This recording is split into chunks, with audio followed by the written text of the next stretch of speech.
Hello, magandang umaga po sa inyong lahat. Ay nag-workout at ayan. Boy P, kamustahin mo yung mga fans? Shout out po, shout out. Ayan si Coach. Ayan si Coach Jovel. Hello po, magandang umaga. Workout tayo. Prepare tayo for another project. Uy, mga lola at lolo, pasado na yung ating centenarian law, yung expanded, no? Centenarian law. Kaya yung mga lola at lolo, 80 years old, 10,000, 85, 10,000, 90, 10,000, 95, 10,000. At yung 100,000 pa rin. Yun.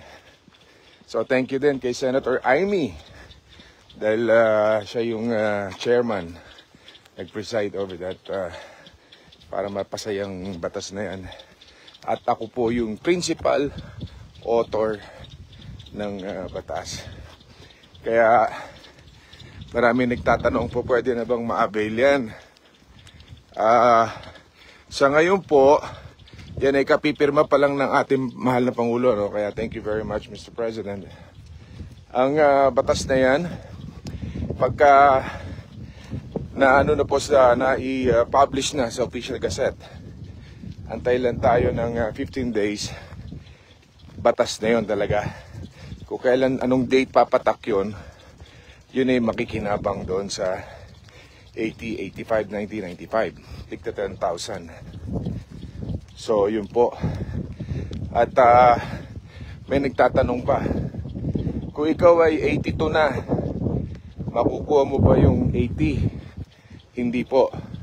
Mag-aantay na kayo ng 85 kung 82 ka na. Kaya kailangan eksakto. Kaya mag-ano na po kayo, no? Miski yung, halimbawa, 91 ka na, sa 95 po kayo. Doon kayo mag-claim ng inyong 10,000. So kaya kailangan magpa-register po kayo sa OSCA, Office of yung mga senior citizen natin.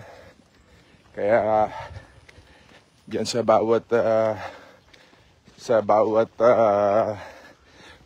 munisipyo at syudad, para masiguro makuha nyo yung inyong pera na yan. Bali, wala pong budget yan for this year, pero makukuha nyo po yan, utang ng gobyerno yan, for next year. Dahil hindi may inaasahan na mapapabilis kaagad ang pagpasa ng batas na ito. Kaya wala pong budget ngayon. Pero next year, yung utang, babayaran po yun. Kaya nothing to worry. Yan. So, sana po ay happy kayo dyan. At meron pa rin po tayong yung sinusulong natin, yung optional retirement. No? Ngayon kasi, yung optional retirement ay 60. Gagawin po natin yon ng 56. Why 56? Kasi napakalaking bagay po nun na yung iba natin mga government employees, I'm talking about government employees, no? Yung iba kasi ay hindi na niya kaya magtrabaho pa mas matagal. Gusto niya mas mag-retire ng maaga. So kaya ang nababagay sa kanya tong 56. Dahil yung ngayon kasi ang talagang mandatory retirement ay 65. So, hindi naman po ito mandatory, no? May option lang kayo, binibigyan lang kayo ng gobyerno ng option na mag-retire at the age of 56. Kasi, at present, ang nag-avail lang po ay yung sa 60, retire early, yung optional retirement, mga 2% lang. So, hindi ganun kalaking epekto sa ating gobyerno para doon yung sa optional retirement. No? Kaya malaking tulong ito. yung mga mas bata, mas mabibigyan ng may po-promote sila ng mas maaga, at yung maagang gusto mag-retire ng maaga, mapapakinabangan nila yung kanilang retirement. So yun, pasensya na kayo, hinihingal ako. Hindi kasi ako masyado nakakatakbo. Puro trabaho, punong-puno ng load. Kaya trabaho Senado, trabaho pag-artista, kaya batong-batong. Halos walang pahinga. Pero happy ako sa ginagawa ko dahil nagagawa ko lahat. Sa Senado po, may pagmamalaki ko sa inyong lahat. Ang inyong lingkod ay perfect attendance. Never been late, never been absent.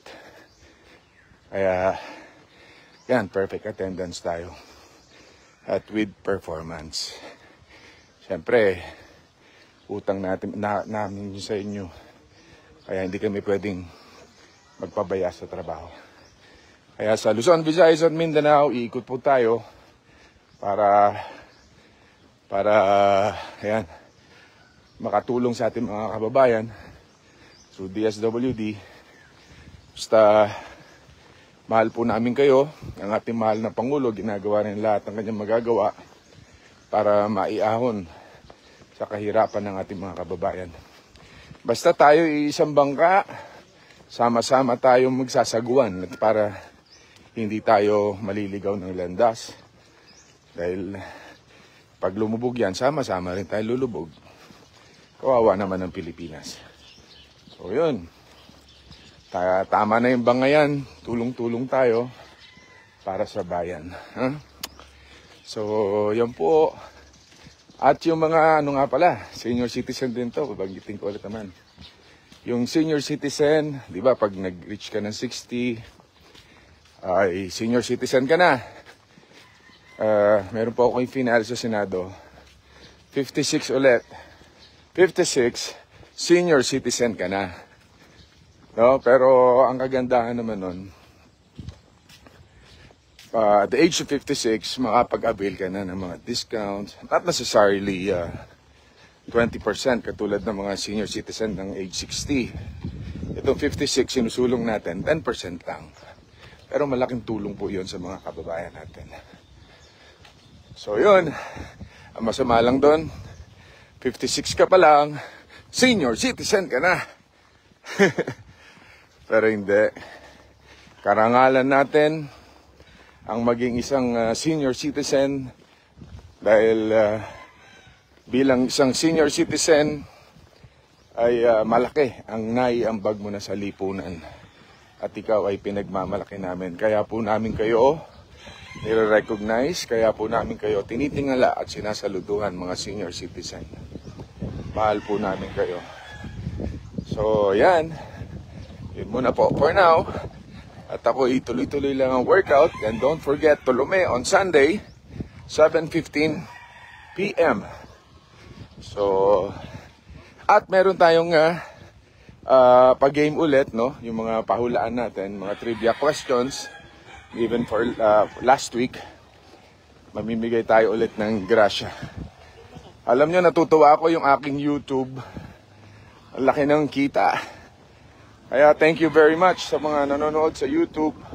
At yung mga kita noon, pamimigay din natin. Yan. Diyos ko, yung report na binigay sa akin ngayon, nasa 2 million na. Ilang buwan pa lang. So, laking kita. Ibabalik po namin yan sa inyo. Dito na lang sa ating Facebook para yung mga ganyan pag-games, ganyan. At least kahit papano, pakonsuelo, yung mapalad mapuntahan, no? So, yun po muna. Workout muna kami ni Coach. Itong aking sadistang coach na grabe akong pahirapan. So, sa inyo po lahat, mga kababayan ko sa Cavite, Luzon, Visayas, Mindanao, even dyan sa Rizal, sa Bella, Cebu, yung lahat. I love you all. Mwah, mwah, mwah.